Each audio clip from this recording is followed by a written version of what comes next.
अस्सलामु अलैकुम वरहमतुल्लाहि वबरकातुह। मोहतरम भाइयों, बुज़ुर्गों, दोस्तों, ये हमारा इस्लाही मुआशरा का 1256वां सबक है। मोहतरम दोस्तों, 78 मुसलमान लड़कियों के नॉन मुस्लिम्स के साथ में शादियों का मैसेज सोशल मीडिया पे वायरल हो चुका है। कुछ लोगों के उस पर बयानात भी आए हैं। बहुत सौ ने तो फतवा भी दे दिया है कि मुसलमान लड़कियों के मोबाइल छीन लिए जाए, उनको घरों में कैद कर दिया जाए, उनकी एक्टिवा, स्कूटी वगैरह जो भी होती है वो बिल्कुल उनको ना दी जाए। अब आज जो है हम इस पूरे टॉपिक को टेक्निकल एनालिसिस करेंगे और इसके ऊपर हम गौर व फिक्र करेंगे कि इसके अंदर सबसे बड़ी गलती किसकी है और इस तरह के केसेस क्यों पेश आते हैं। क्योंकि हर मर्तबा जब इस तरह का कोई वाक़या सामने आता है तो लोग पहला जुमला यही कहते हैं, आजकल की लड़कियां बहुत बिगड़ चुकी है, आजकल की लड़कियों को ऐसा किया जाए वैसा किया जाए, लेकिन पूरे बैकग्राउंड के ऊपर गौर नहीं करते हैं। अब मैं आपको बताता हूँ, एक मुसलमान लड़की वो जब गलत रास्ते पर चलती है तो चारों तरफ से उसका माहौल कैसे होता है। उसका बाप शराबी है, 24 घंटे में नशे में रहता है, उसकी माँ को मारता है, पीटता है। अब वो जवान लड़की है जिसकी उम्र जो है बचपन से वो देखती आ रही है कि माँ बाप के बीच में लड़ाई झगड़े होते हैं, बाप हमेशा शराब के नशे में रहता, उसको घर की कोई फ़िक्र नहीं है, माँ मेहनत करती है, मजदूरी करती है, भाई है तो उसको अपनी लाइफ की पड़ी हुई है, उसको कुछ लेना देना नहीं है, वो इस फ़िक्र के अंदर है कि मैं मेरी लाइफ को कैसे सेट करूँ। अब ये बेचारी घर के अंदर अकेली है और वो जो बाप है वो ख़ुद गर्ज़ और मफाद परस्त बना हुआ है। अब वो जो लड़की थी जवान हो गई, 16-17 साल उसकी उम्र हो गई, 18, 19, 20, 21 साल हो गए, कोई फ़िक्र ही नहीं है बाप को। अब वो बेचारी जब बड़ी हो गई तो उसने सोची कि चलो मैं भी कुछ काम वगैरह तलाश करती हूँ। अब वो कुछ काम वगैरह तलाश करने के लिए निकल गई। अब जब वो काम पे लग गई, जॉब करने लग गई, तो नॉन मुस्लिम के साथ में उसका जो है उठना हो रहा है, बैठना हो रहा है। अब उसको एक माहौल मिला, वहाँ पे एक फ्रेंड सर्कल बन गया उसका, उसको ज़िंदगी के अंदर कुछ खुशियाँ वहाँ पे महसूस हुई।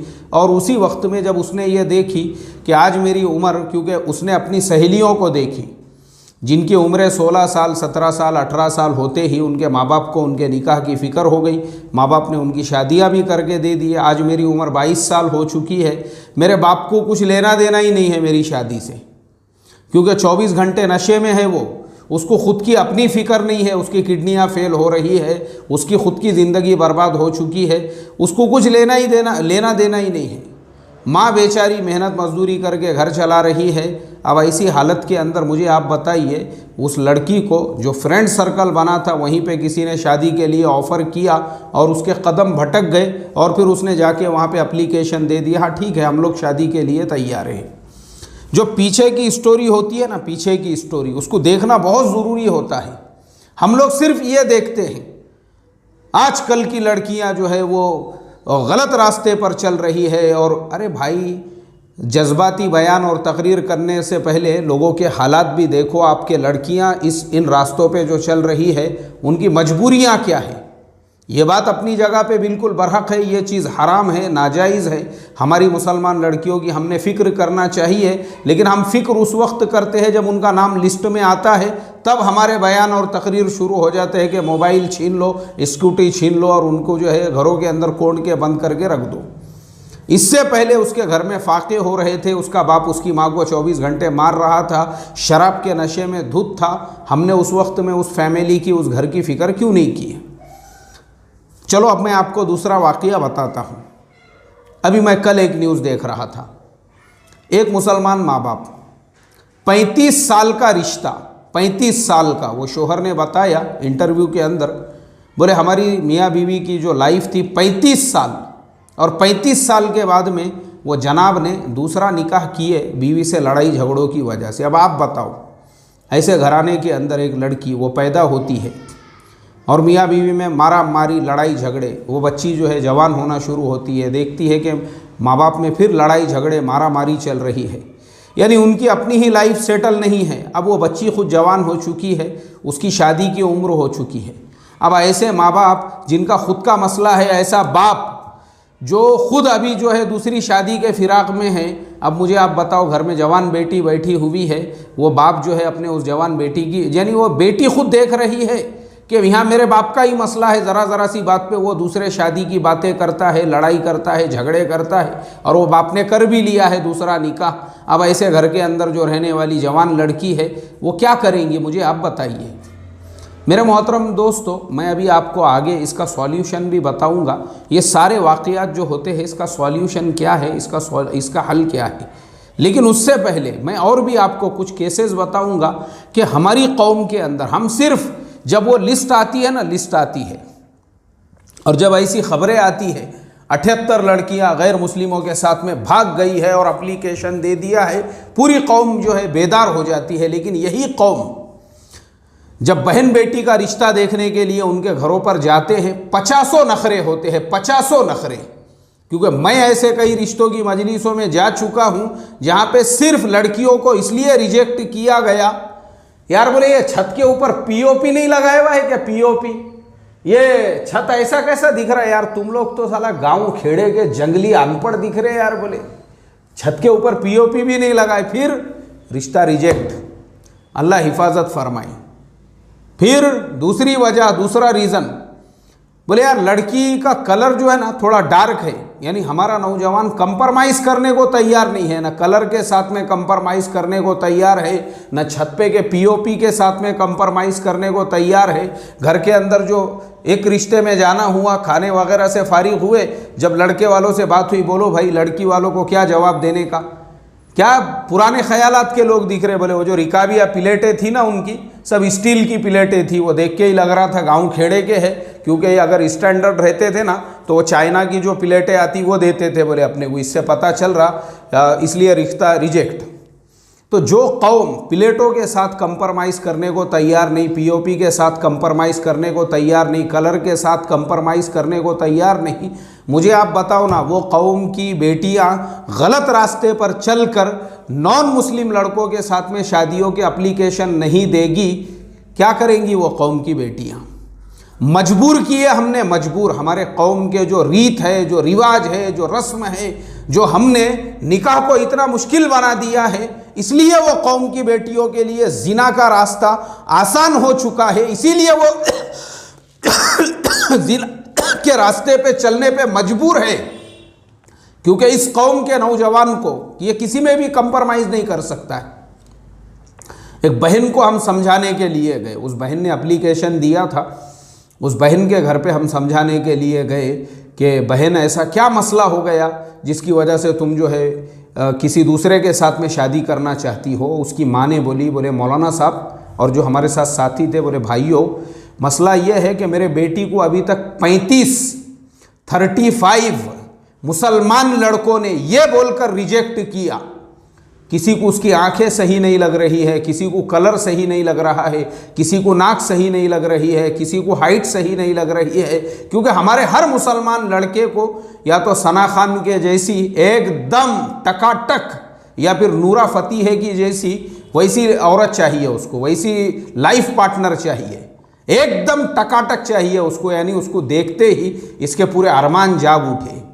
अब जब हर मुस्लिम नौजवान जो सना खान और नूरा फतेही के ख्वाब देख रहा हो, मुझे आप बताओ ना, ये कौम की ऐसी जो हमारी बहन बेटियां हैं जो सीधे सादे कपड़े पहनने वाली है, जो सरों पे दुपट्टे ओढ़ने वाली है, जो शलवार कमीज़ पहनने वाली है, जो बापर्दा है, जिनको मेकअप क्या है उसकी हवा भी नहीं लगी हुई है, वो वैसी हमारी जो बहन बेटियां हैं, मुझे आप बताओ उनके निकाह कैसे होंगे, कौन कराएंगा उनके निकाह। क्योंकि हमारे नौजवान को हर एक को सना खान या नूरा फतेही, बस हर एक को जो है वैसी खूबसूरत बीवी चाहिए। तो अल्लाह हिफाजत फरमाए। मुझे आप बताओ इस कौम के बहन बेटियों का फिर क्या होगा, क्योंकि कंप्रोमाइज़ करने को तैयार नहीं। 35 लड़कों ने उस बहन को रिजेक्ट किया था, हम जिसको समझाने गए, सिर्फ इस वजह से कि इसको कलर अलग लग रहा है, किसी को कुछ, किसी को कंप्रोमाइज़ करने को तैयार नहीं हमारे नौजवान। और फिर एक लड़की के वालिद साहब ने मुझे जो है, उन्होंने बोले मौलाना वो लड़के वाले आए, बोले अपनी तारीख़ वगैरह जो है वो उसकी बात चलने वाली है, तो थोड़ा सा आप भी रहो। मैं बोला ठीक है, बैठता, मैं भी बैठे। हम लोग बैठने के बाद में बोले यार पहले हॉल देखो, बोले कौन सा खाली है। अब उन्होंने जो है वेलकम हॉल वालों को फ़ोन करे तो उन्होंने बोले नहीं ये तारीख़ को हमारा हॉल तो बुक है। दूसरे एक हॉल वालों को फ़ोन करे तो उन्होंने बोले हमारा हॉल भी बुक है। तीसरे एक हॉल वालों को फ़ोन करे तो उन्होंने बोले हमारा भी एक हॉल बुक है। अब वो सारे हॉल जो है वो बुक थे। फिर एक हॉल का पता चला, बोले तेकड़े के ऊपर भी एक जगह पे एक हॉल है, वो हॉल को फ़ोन करो। वो हॉल वाले को फ़ोन किए, उसने बोला हमारा वो डेट को खाली है। तो बड़े खुश हुए लड़की वालों ने, बोले देखो भाई, बोले ये तारीख़ को जो है ना वो हॉल खाली है, ठीक है उनको बुक करा देंगे बोले अपन। तो उसी वक्त में अभी देखो नखरे देखो, ये ऐसे हमारे जो लड़के वाले हैं अल्लाह हिफाजत फरमाए, इतने नखरे होते हैं। मैंने देखा हूँ गली के कुत्ते भी जिनको पूछते ना, कुत्ते जिन लड़कों को गली के कुत्ते भी नहीं पूछते होंगे, जब रिश्ते की मजलिसों में वो बैठते हैं या उनके माँ बाप जो बैठते हैं, उनका एटीट्यूड, उनका घमंड, उनकी अकड़ और उनका बात करने का अंदाज देख के ऐसा लगता है कि मुग़ल सल्तनत अभी तक भारत से ख़त्म नहीं हुई है। इनका बाप ही बैठे हुआ है मुग़ल सल्तनत के गद्दे के ऊपर, अभी भी इनका राज बाकी है, जीरा नहीं अभी तक इनका। इनके अंदर का घमंड, इनके अंदर की अकड़, इनके बात करने का तरीक़ा। और ऐसे लोग और जब गली में जाएंगे ना, गली के कुत्ते नहीं पूछेंगे उनको, ऐसे नखरे करेंगे वो लड़कियों के रिश्तों के और तारीख़ों के मसले के अंदर। जैसे ही लड़की के वालिद साहब ने बोले वो फलाना हॉल खाली है बोले यार, तो फ़ौरन लड़के के बाप ने बोला नहीं नहीं, बोले वो हॉल जमने वाला नहीं अपने को। क्यों भाई, क्यों नहीं जमने वाला है? नहीं नहीं, बोले वो हॉल को जो रास्ता जाता ना वहाँ पे कचरा डालते बोले लोग। रास्ते में एक जगह पे बहुत बड़ा कचरे का ढिगार रहता, हमारे मेहमान वो रास्ते से गुजरेंगे, उनको बदबू आएंगी, हमारा दूल्हा वहाँ से गुजरेगा। मैं बोला एक मिनट चीचा, एक मिनट, दूल्हे को बदबू आएंगी, कहाँ रहते? मैं बोला तुम कौन सी जन्नत में रहते? जन्नतुल फिरदौस में रहते। कौन सी जन्नत में घर है तुम्हारा? नहीं नहीं, बोले हमारा जन्नत में क्यों रहेगा घर, हम लोग तो वो बदबूवाड़ी के अंदर रहते। मैं बोला तेरा घर बदबूवाड़ी में है, नखरे ऐसे कर रहा जैसा ख़ानदानी ईतर का धंधा है तेरा, ईतर में से डुबकियाँ मारते। मैं बोला तुम ईतर निचोड़ने का काम करते, ज़िंदगी में कभी बदबू सूंघा ही नहीं यार। मैं बोला तूने नखरे तो ऐसे कर रहा कचरा कुंडी के बाद से कि अमेरिका से आया कह रहे। मैं बोला ऐसी बातें कर रहा है यहाँ पे बैठ के जैसे अमेरिका से आया हुआ है, इंग्लैंड से प्रिंस चार्ल्स अपने बेटे को लेके आया हुआ है रिश्ते के लिए। वो हॉल नहीं चलेगा बोले। मुझे आप बताओ ना मोहतरम दोस्तों, जिस कौम के नौजवान हॉल के साथ में कंप्रोमाइज़ करने को तैयार नहीं, खाने के साथ में कंप्रोमाइज़ करने को तैयार नहीं, शादी के अंदर जो है लड़की वालों ने चाय का इंतज़ाम वक्त पे नहीं किया, मारा मारी कुर्सी इसके दाल बोकांडी पे भगोना उंडेल दे, उसको डुबा दे इसको नान कलिए के अंदर जो है। इस तरीके की हरकतें अगर हमारे नौजवान उसमें कंप्रोमाइज़ करने को तैयार नहीं रहेंगे, कौम की बेटियां क्या करेंगी? मुझे आप बताओ, सिर्फ ये बयानबाजी करने और फतवे देने से मोबाइल छीनो उनके, मोबाइल छीन लो उनके, बंद करो, कमरे में बंद करो उनको, स्कूटी पे बैठने मत दो, एक्टिवा पे मत बैठने दो, कैद करके रखो बोले उनको। ये सॉल्यूशन नहीं है, आपको सॉल्यूशन तलाश करना पड़ेगा। क्यों हो रहा है ये?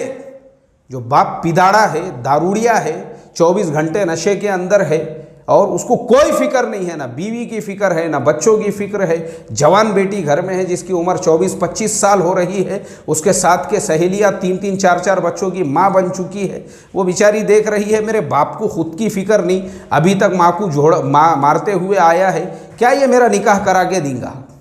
हमारी जिम्मेदारी है, हम हमारे समाज के अंदर, हमारे मुआशरे के अंदर दावत की इस मुबारक मेहनत, ये सबसे पहला हल और सॉल्यूशन है। ऐसे घरानों के अंदर जब तक हम हमारे गली गली और हर झोपड़पट्टी के अंदर घुस घुस के और हर महल्ले के अंदर, हर बिल्डिंग के अंदर, हर सोसाइटी के अंदर जाकर दावत के इस अमल को ज़िंदा करके गश्त नहीं करेंगे, घर घर में जाके जो है दीन की दावत लेकर नहीं जाएंगे, घरों का माहौल जब तक दीनदार नहीं बनेगा, मसलों का हल नहीं है ये मसलों का कोई सॉल्यूशन नहीं है ये। इनका हल यही है कि घरों तक हमको जो है दीन की मेहनत को लेकर जाना पड़ेगा। जब ये मेहनत हर हर घर तक पहुँचेगी और उम्मत के जो नौजवान हैं उनको थोड़ा सा कंप्रोमाइज़ करना पड़ेगा, थोड़ा सा कंप्रोमाइज़, ना डिग्री में कंप्रोमाइज़ करने को तैयार, ना कलर में कंप्रोमाइज़ करने को तैयार। और आजकल तो ऐसे नौजवानों की एक बहुत बड़ी तादाद तैयार हो चुकी है जिनको भाड़ खाऊ कहते हैं। भाड़ खाऊ, जो औरत ही ऐसी तलाश करते हैं जो या तो सर्विस करने वाली हो, जॉब करने वाली हो, नौकरी करने वाली हो, अगर वैसी नहीं मिलेंगी तो टकले होने तक, बुढ़े होने तक, रंडवे होने तक ये रास्ता देख रहे हैं, इंतज़ार कर रहे हैं, उसके बाद ही शादी करूँगा बोले मैं। तो मुझे आप बताओ कौम की बेटियों का क्या होगा फिर? अल्लाह हिफाजत फरमाए। इसलिए मोहतरम दोस्तों, इसका हल ये है कि दावत की मुबारक मेहनत हम खुद उसमें लग कर अपने गली मोहल्ले, हर झोपड़पट्टी, हर बिल्डिंग, हर सोसाइटी के घर घर तक वो दावत पहुंचाए और हमारे नौजवान अपने एक्सपेक्टेशन कम करे। आज ये मसला सिर्फ 78 लड़कियों का नहीं है, कल को ये फिगर और बढ़ेगा अगर हमने अपने आप को जो है दुरुस्त नहीं किया, अपने एक्सपेक्टेशन कम नहीं किए, अपनी ख्वाहिशात और तमन्नाओं को कम करके कंप्रोमाइज़ नहीं किया, ये फिगर और बढ़ने वाला है। अल्लाह हिफाजत फरमाए। सलामु अलैकुम वरहमतुल्लाहि वबरकातुहू।